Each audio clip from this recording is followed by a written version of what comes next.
Good afternoon. Let's begin. We have begun the last part of our seminar. So this traditional subject matter, so global media. That was always end our seminar. So now we continue our deliberations, and that will have to do with new experts we have here. So first time at our school. And for me, it's wonderful every time I meet new people, and every time I talk to new people, and so it's so who dedicate the whole big stretch of their lives to study Russia. And certainly, so there may be different reasons why people do that, but I'm always interested why they decided to dedicate so much of their life to study Russia. And this is just amazing by itself. And he knows a lot about us. And I suggest that you read articles by Daniel Treisman. So he has very interesting views, much more optimistic concerning what's happening in Russia than what we have. So he's more optimistic than us. And then I got the impression that jointly with Fyodor, we kind of collected 3 points of view and triangulations. And from those 3 points, so we can look at our country with a new eye, or can so good benchmarks. And so without further ado, so we'll. So first Kadri, and then we'll move over to Daniel. Thank you. Thank you. I'm very happy and that I'm here with you. And when this morning in Twitter I said that I would be reading a lecture in Russia to young people in Moscow, then the comments were as follows: different. So some people suggested that I should take a bulletproof jacket and a hard hat. And so then others were saying, so the young people, that's not their fault, so don't be afraid. So it's not their fault, the young guy's fault. I'll try to be concise, and I will concentrate mostly on questions and answers from you, because I agree with Fyodor on most points on the previous speaker. So first, who I am and what I have been doing. And so to get a better backdrop, so that you know, I'm from Estonia, so you know what. So I grew up in the Soviet Union, and I spent time in Tashkent before I went to Helsinki, and also Tashkent and Tallinn. So they are just the same area of the legal environment. And Helsinki is just was a huge, distant, remote, international foreign country. I have always been interested in Russia ever since. So late 80s, I was very much interested, and so the watershed for my career was October 1993. That was the decisive point when I happened to be in Moscow accidentally. When I came from my vacation, came back, and when Yeltsin was shelling the parliament, and there. So hearing the whistling bullets, I found my professional area, and because I realized that I had always wanted to understand how the country had gotten to that position and why it found itself in this position. Is it dangerous for Estonia or not? The implications, because in the fall of 1993, I suddenly realized that Estonia. Yeah, it's a small country, and it has gone through many stages of its history, and then Estonia is very promising new, and I learned to value my own country and to look at the world with certain apprehensions and hopes. That's what this event in Russia taught me to do. And then I came back to my editorial board, where I was a journalist on a channel, TV channel, and I went to the chief editor, and I said, now I want to be a Moscow journalist, I said to him immediately.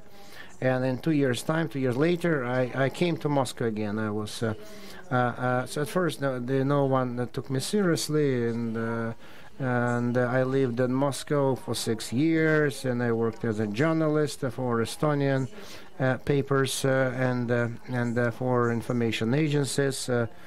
So there was the Baltic news service existed at the time. Then it became the editor, then a think tanker, and so I headed an institute, and now for 2 years I work in London, European Council for International Policy, so which is a pan-European think tank. So we have offices, a number of offices in 70 capitals of the world. We have offices, and we consult ministers of foreign affairs of the European Union, so trying to give them good advice, sometimes successful, sometimes not so good advice. And our mission is to support the efficient policy, international policy of the EU, and so this is our mission. And so this is my background, and now you may ask any questions concerning the European policy or Baltic countries. Originally, maybe I should speak about Baltic states, because Baltic states is a very specific, interesting subject where there is a lot of misunderstanding in Russia about Baltic countries, because it's a kind of a niche but unique situation. A couple of words. I want to comment what Fyodor was saying. So I agree with Fyodor most of the time, because the world is on the verge of great change, and it would be quite logical that a change would occur. But to predict, to forecast these changes is impossible, because so everything is in flux. Everything is changing. So the economics is changing, globalization, and its disparate movements, Brownian movement, then the growth of the global population, and then the energy crisis. And the religions, what kind of religions we would have, so the future religions, confessions, whatever. And so there will be no post-religious epoch. There will be a new religion epoch. And it will be different from what we had before, not necessarily fundamentalist religion, but the religion will come back in the lives of many people, not certainly all. And so then IT. IT is so the whole gamut of international of IT, so cyber math, optogenetics, cyber security, data protection, opportunities that new IT, social networks, and the ability to so how they impact the people and their self-identity. The ability to get in contact, stay in contact with other people at a moment's notice. So internet fragments, compartmentalizes, silos our mentality and our perceptions. So it's much more difficult just to concentrate. So it was much easier to see where you are without internet. And there is a danger lying there as well, because people cannot concentrate now because there's too much, and people are confused, and that will definitely impact many processes. And then the crisis of democracy, that's another salient point, and it's there. And further, Ivan Krastin, our common friend, so he was thinking about the fate of democracy, about protests, discontent, and his theory goes like this: that there is a democracy is not looking common ground with globalization. They don't want just to adapt one to the other. There's no need. The national democracies and the global market, they are doomed to diverge. So the countries may limit democracies inside their countries to be competitive at the global markets. And for example, the nation asks more money for healthcare and education. Yes, but the government sees us to be competitive in the global markets. They need to have. They don't have to spend much money on healthcare and education, for example. So this divergence. So whether they want to get focused. So they need to get focused on strategic economic stability, or they can start to stonewall from the globalization to isolate and build the national democracy, legitimacy, responsibility to its nation, or we can globalize democracy. So what this is all about? The EU is attempting to do that to a certain extent. But then what about sovereignty? Sovereignty will become victimized because the EU, there is no national sovereignty within the framework of the EU because it's less than it used to be before the EU had been formed. And then many politicians so the electorate. So the electorate may change politicians, but it's very difficult to change policy, because the economic policy is dictated by the market and the European Central Bank, and the electorate in the European countries. So there's very little they can do to change the policy of the European Bank. And then the protest movements. People take to the streets, but they don't have a coherent agenda. So they do not want just to come to power. They just want to go against the power, at the same time not wanting to be part of the power. And then the elites the elites are weak. They're not helping. To be more successful, the elites need to have more self-confidence, more strength, and they cannot have any more self-confidence because the electorate don't trust the elites. So the elites, they are always on the move, so they lost their roots with the electorate. That's why they don't trust them. The elites can always get up and go, and I mean the elites may always move elsewhere. So they're mobile. And so that's exactly the situation in Ukraine is very salient. I am more optimistic to the situation in Ukraine. Maybe because I several times over the last months was in Kiev, and I can feel this positive energy is there. People are ready for the change. People are ready to sacrifice their happiness, their well-being for the sake of the new system. But the problem is that political elite is mediocre, to put it mildly. And the authority in power after the revolution, it's legitimate. Yes, they seized power, so legally it's legitimate. It's not a junta. It's not a junta, as they say. But it's not represented properly the way we would like it to be, because the society changed a lot. And so the new forces appeared in the society, in the central Ukraine and the west, and it's not only the east, in the south of Ukraine issue. So the nation actually nurtured their politicians, but the politicians do not represent those nationalities in Ukraine.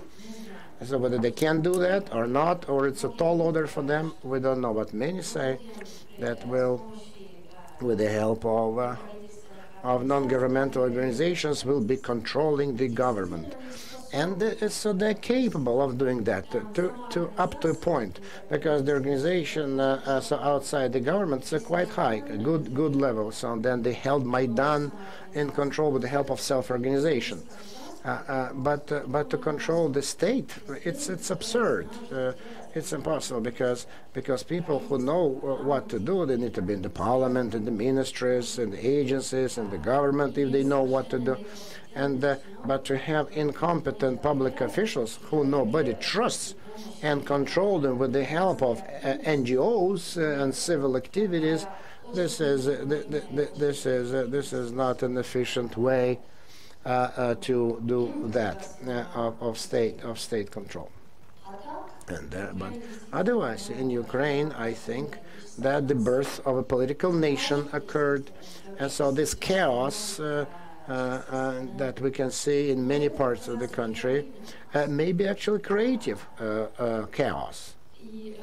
Creative chaos may turn out to be such, and it's interesting how the situation will will eventually play out. We still don't know, because a kind of biblical event, magnitude, a biblical event, so which forms people's mentality, mindset, and so which later will be forming the Ukrainian instincts, and the people are afraid of the collapse of the state, destruction of the state, disintegration of the state. But Ukraine is acquiring this new thing, so they're trying to figure out what to be afraid of and what to wish for. And when we talk about the relationship with Russia, between Ukraine and Russia, I want just to explain what I mean by these forming experiences.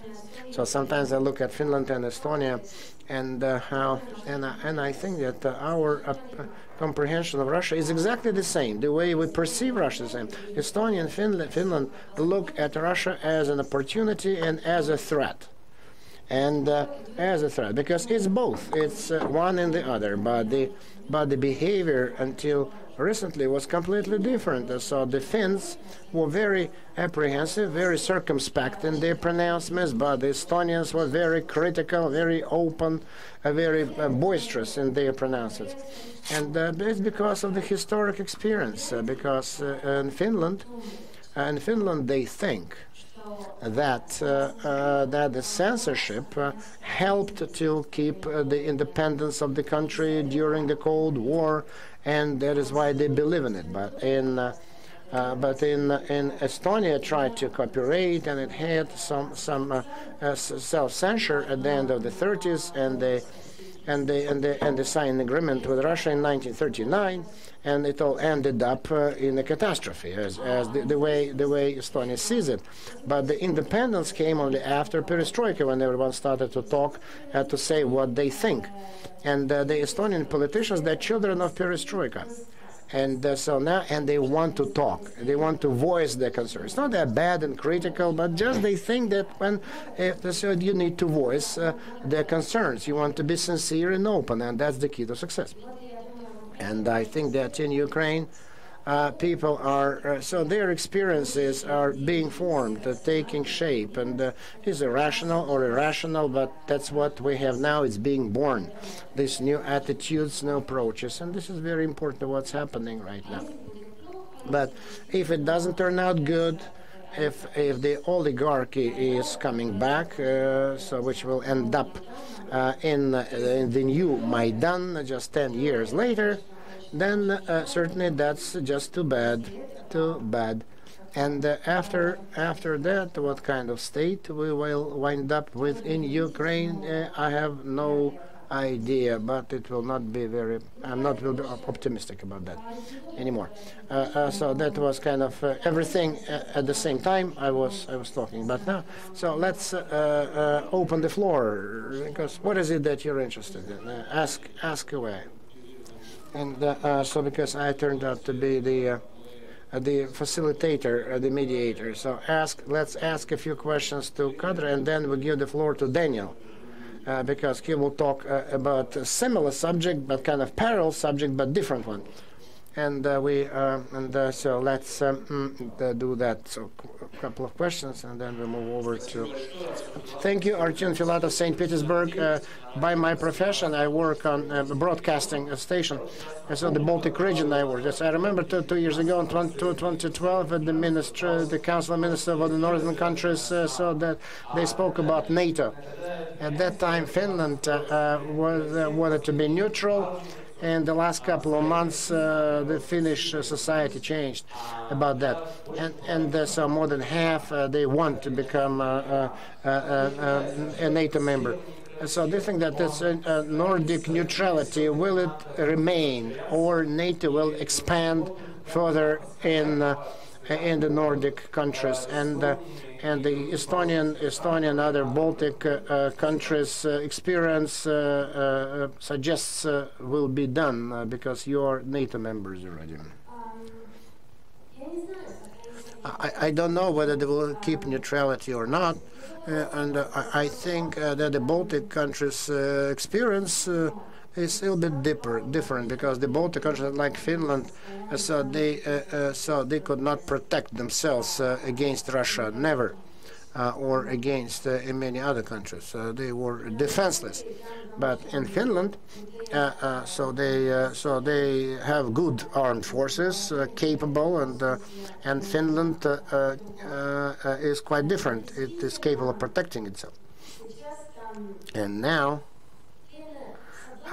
so the Finns, they want to become a part of NATO, but they are more afraid of the reaction of Russia, because that's why they're so apprehensive and sensitive to what. But Russia's policy to Finland so denies all the arguments to the people who are against NATO, because don't irk Russia, don't make Russia unhappy, everything is good, so the status quo is wonderful, just leave it be. But the more problem is in Finland than in Estonia, so there's a lot of propaganda going on there, and so there are many instances in Finland that Moscow even doesn't say it. I remember this once in Fyodor, just at one of the seminars, I was so concerned about the Baltic countries and Russia relationship, and at that seminar, so all the Baltic countries criticized Russia. They were happy to do that, and so that Fyodor was in Stanford already, and at that time, and it is true that there were things that in Moscow doesn't see, and it's not part of the public life. And there they're blown out of proportion. But it's not only because of Crimea, but because of other relations. There are many difficulties, and so the NATO support will certainly grow in Finland or not. But this is a very sensitive subject for. I don't think that it will come part of NATO without Sweden, because because they believe in neutrality. Finland, Sweden believes deep in heart, believes in neutrality. So when they will change a government in the fall, no probability in Sweden. And I don't think that will be a new government, will be pro-NATO government. So the Baltic countries' experience says it's the Baltic countries now. They are at NATO now, and so they're part of NATO, and so they participate in the decision-making process. So they're fully-fledged countries, and so on, like Sweden and Finland, and certainly they would want to participate in decision-making process as well, and that's the motivation. But we don't know anything for sure. Well, I remember well the Stanford seminar. It's a nightmare, but from the Baltic countries we had people from Moldova, from Georgia and Ukraine, so it was quite a fun. Thank you very much. I'm Kadri Liik from Tbilisi. I'm a graduate of 2012 of this school. If I may, I would like to entertain further point of so-called fear. In the past years, there was a trend that smaller countries such as Estonia, Georgia, if they failed something to do in the country and abroad, they attempted to blame somebody else for all those faults, and it's pursued as a policy. And I don't think it's quite serious for the 21st century. So, on the one hand, there are true serious challenges, and on the other hand, the fear in those countries, both legitimate and illegitimate, objective and subjective, sells very well. And in cases there are crises in the world, it is used, and dividends are paid for that.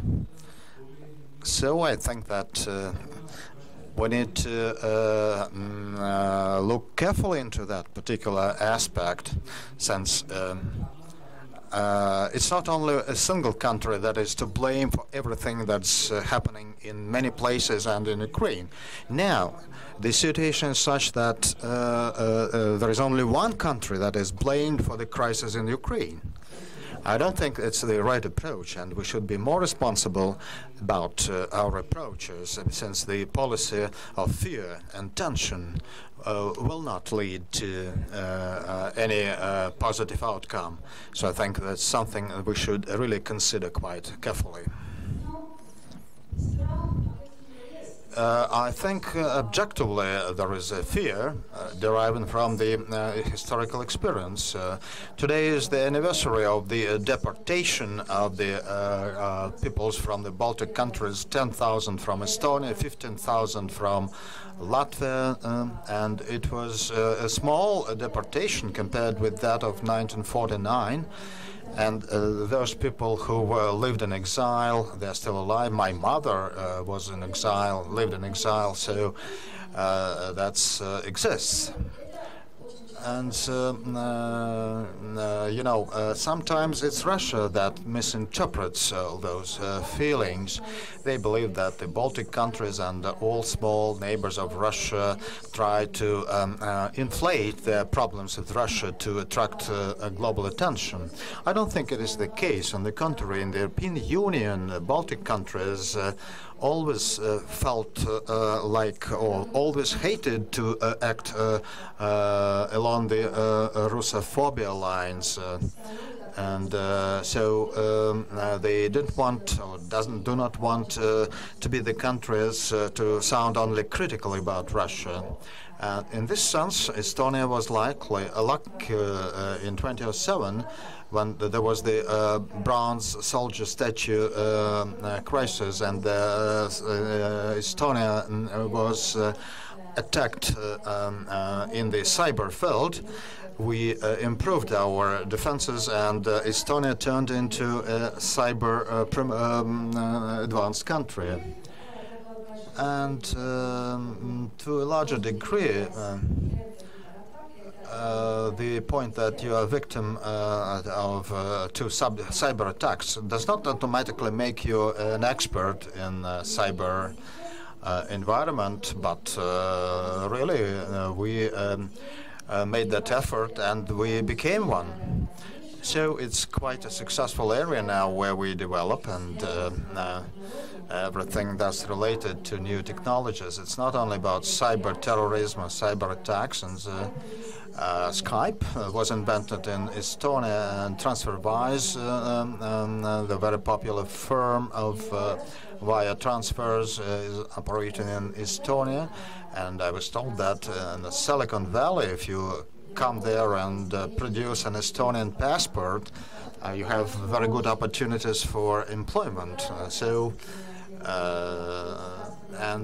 Again, there was another positive thing. We had state finances, and during the economic crisis, we were saving on our costs, and we cut costs so well that we qualified for the accession to the Eurozone, quite successful, and we gained more weight, and we gained new image in the European Union. So, in a sense, the fact that Russia's criticism, I would say it's the opposite. That criticism will actually is not material, and I don't think that we're trying to criticize Russia and to condemn Russia very strongly. And some other countries in the European Union sometimes push us to speak, and we say that no, but Denmark or Sweden, they are neutral countries, let them take the initiative to criticize Russia.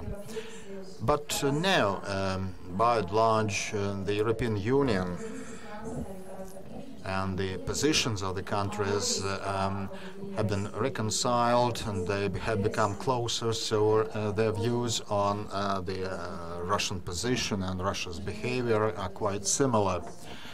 And starting from 2011, 2012, we have been acting along most similar lines, and while we study our position in the European Union, we saw quite a divergence there, but after the annexation of the Crimea, the differences were narrowed.